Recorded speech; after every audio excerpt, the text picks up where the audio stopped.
BJP జాతీయ అధ్యక్షుడి కోసం అధిష్టానం కసరత్తు చేస్తోంది. ఈసారి మహిళకు అవకాశం ఇవ్వాలని ఆలోచిస్తున్నట్లుగా తెలుస్తోంది. పరిశీలనలో కేంద్ర మంత్రి నిర్మలా సీతారామన్, కేంద్ర మాజీ మంత్రి పురంధేశ్వరి, జాతీయ మహిళా మోర్చా అధ్యక్షురాలు శ్రీనివాస్ పేర్లు పరిశీలనలో ఉన్నట్లుగా తెలుస్తోంది. పార్టీ అధినాయకత్వానికి నిర్మలా సీతారామన్ వీర విధేయురాలుగా ఉంటోంది. ప్రధాని మోదీ, అమిత్ షాలకు సైతం ఆమె అత్యంత సన్నిహితురాలు కాగా సంఘ్ పరివార్ కూడా ఆమెనే జాతీయ అధ్యక్షురాలిగా చేయాలని సూచించినట్లుగా తెలుస్తోంది. ఇక రెండో ప్రాధాన్యతలో వనతి శ్రీనివాసన్, చివరిగా రాజమండ్రి ఎంపీ పురంధేశ్వరి పేర్లు వినిపిస్తున్నాయి.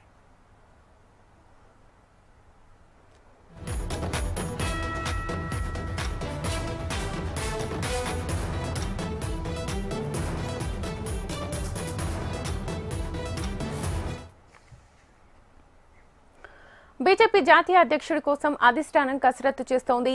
ఈసారి మహిళకు అవకాశం ఇవ్వాలని ఆలోచిస్తున్నట్లుగా సమాచారం. పరిశీలనలో కేంద్ర మంత్రి నిర్మలా సీతారామన్, కేంద్ర మాజీ మంత్రి పురంధేశ్వరి, జాతీయ మహిళా మోర్చా అధ్యక్షురాలు వనతి శ్రీనివాసన్ పేర్లు పరిశీలనలో ఉన్నట్లుగా తెలుస్తోంది. పార్టీ అధినాయకత్వానికి నిర్మలా సీతారామన్ వీర విధేయురాలుగా ఉంటోంది. ప్రధాని మోదీ, అమిత్ షాలకు సైతం ఆమె అత్యంత సన్నిహితురాలు కాగా సంఘ్ పరివార్ కూడా ఆమెనే జాతీయ అధ్యక్షురాలిగా చేయాలని సూచించినట్లుగా సమాచారం. ఇక రెండో ప్రాధాన్యతలో వనతి శ్రీనివాసన్, చివరిగా రాజమండ్రి ఎంపీ పురంధేశ్వరి పేర్లు వినిపిస్తున్నాయి.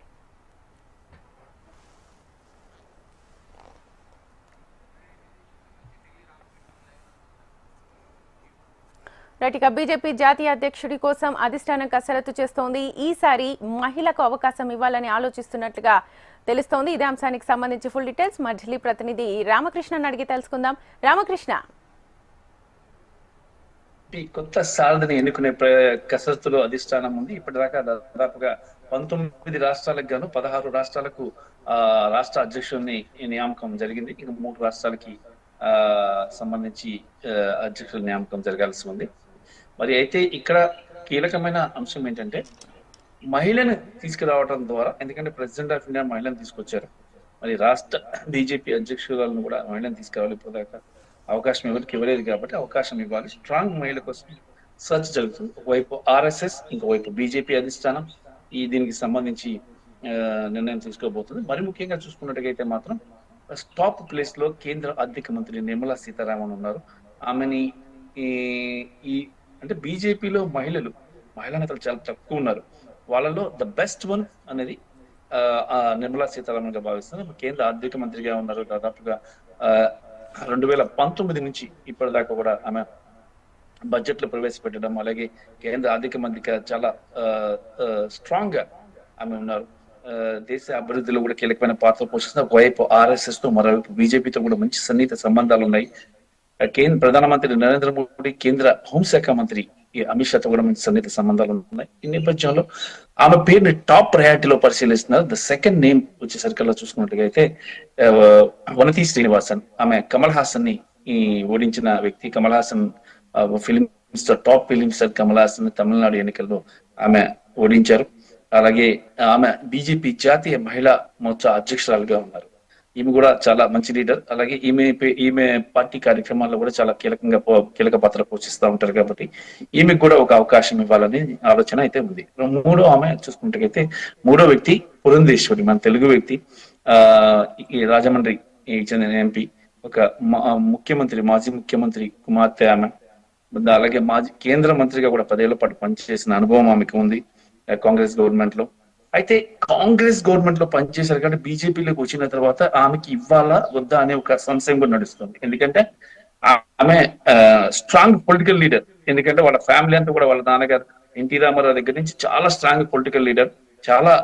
ఆమె చాలా సాఫ్ట్, ఎందుకంటే చాలా మర్యాదస్తురాలు, డిగ్నిఫైడ్ గా ఉంటారు, చాలా హుందాగా వ్యవహరిస్తూ ఉంటారు. ఏ విషయంలో కూడా ఎక్కడ కొంతమంది పొలిటీషియన్స్ లాగా రచ్చ చేయకోకుండా చాలా స్మూత్ గా వ్యవహరిస్తూ ఉంటారు.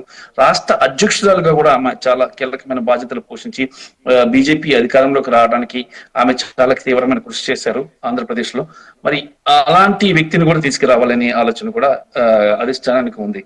కాకపోతే ఈ వనతి శ్రీనివాసన్ గాని, ఇప్పుడు నిర్మలా సీతారామన్ గాని, ఒకవేళ పురంధేశ్వరి గాని, ముగ్గురు విషయంలో కూడా ముగ్గురు కూడా స్ట్రాంగ్ ఉమెన్స్. చాలా స్ట్రాంగ్ గా ఉన్నారు. వాళ్ళు కీలకమైన పాత్రలు పోషించారు.